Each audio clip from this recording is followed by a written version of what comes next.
Voici la troisième partie du vidéo de Châle à pointe trouée.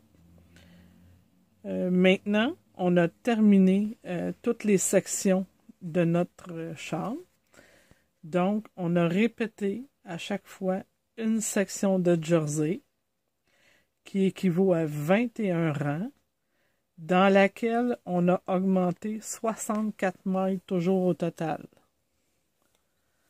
Ensuite, nous avons la section ajourée qui, à chaque fois, augmente de 8 mailles le total de mes mailles par section.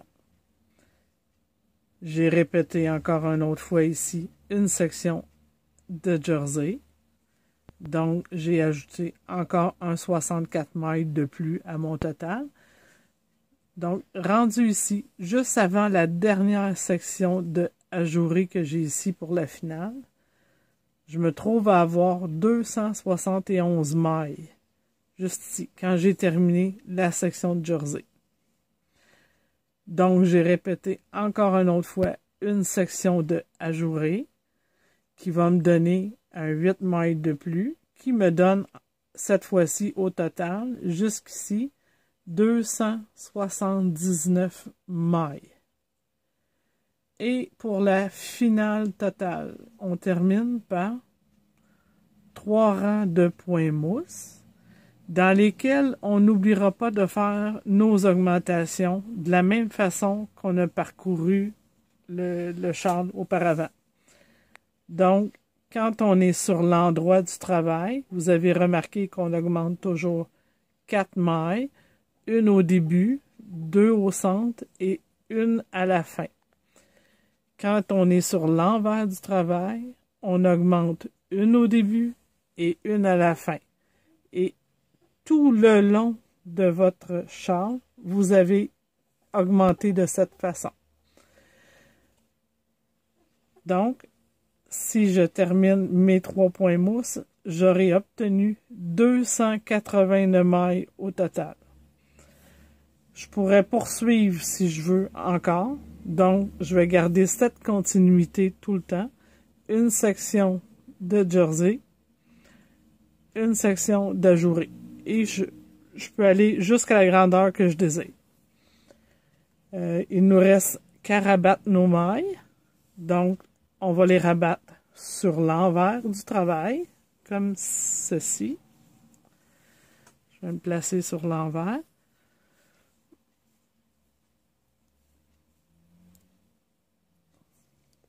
Je fais 2 mailles à l'endroit. Quand vous allez rabattre, rabattre très souplement. Je la passe par-dessus comme ça. Un autre de plus. Voyez-vous, j'exagère, là. Je veux absolument que ça soit très souple. Une autre fois. Encore une fois.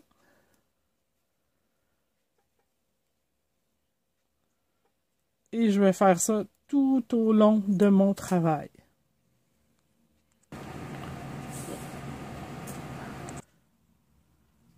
Voici ce que le résultat a donné après avoir rabattu. Une belle petite bordure. Maintenant, je vais vous montrer à faire des petites franges pour le faire plus joli, pour l'enjoliver.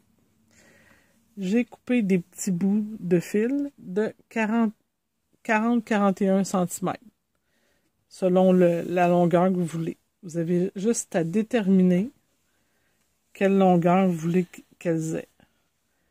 Donc, les miens sont de 41 cm. Je vais commencer par la pointe. J'enfile mon crochet comme ça ici, sur la pointe. Je fais passer les 3 fils ensemble. Puis, je refais passer à l'intérieur de mon anneau pour terminer ma frange.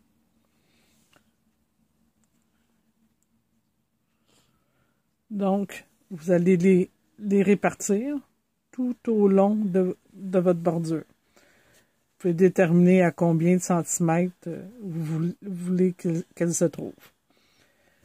Il y en a que je laisse de cette façon-ci et il y en a d'autres que je peux tresser. Donc, je vais les diviser en 3 parties. Et je vais faire une petite tresse avec.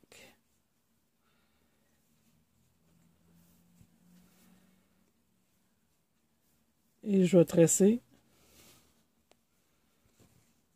jusqu'au bout de mes cordes.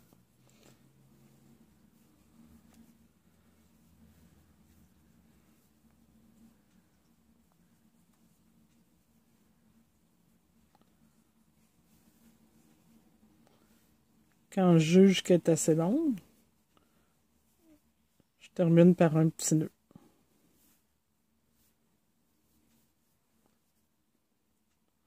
De cette façon-ci.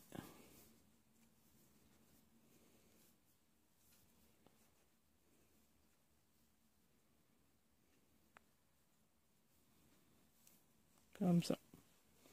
Donc, ça me donne une petite tresse. Il y a aussi un autre modèle de petite finition qu'on peut faire. Comme sur celui-ci.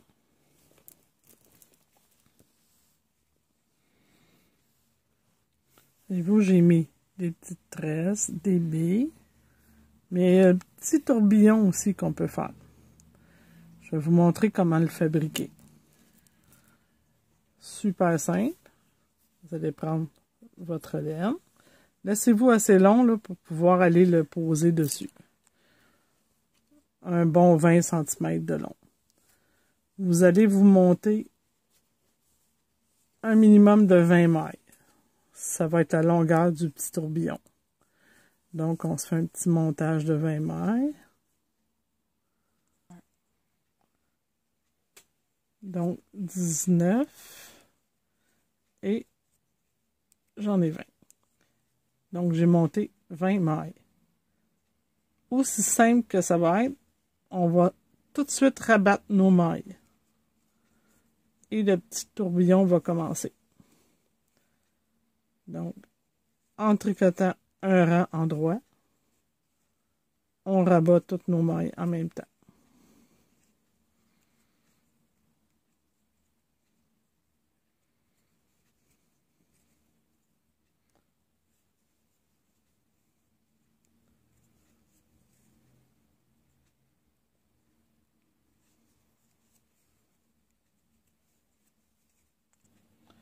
Je vais rabattre la 20e maille.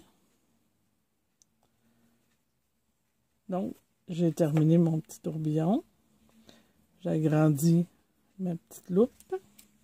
Je vais me laisser quand même assez long. Je vais rentrer dedans pour le bloquer. Et là, je vais avoir 2 fils pour pouvoir aller l'attacher. Donc, je vais venir ici. Je vais faire la même chose que tantôt. Essayez de toujours garder la même continuité, là, à l'insérer au même endroit là, dans vos rangs. Sinon, ça fait un peu désordonné. Donc, je prends un seul des 2 brins.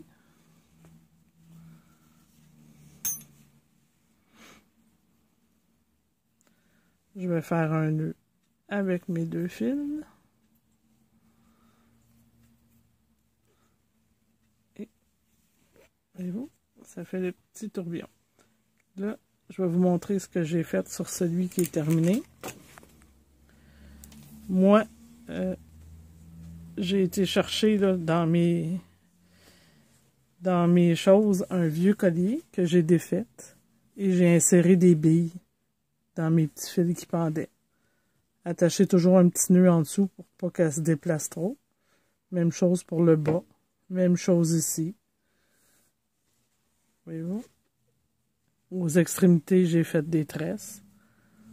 C'est à vous de choisir votre finition, comment vous le voulez. Puis, plus on le décore, plus il est joli. Donc, c'était le châle troué en pointe.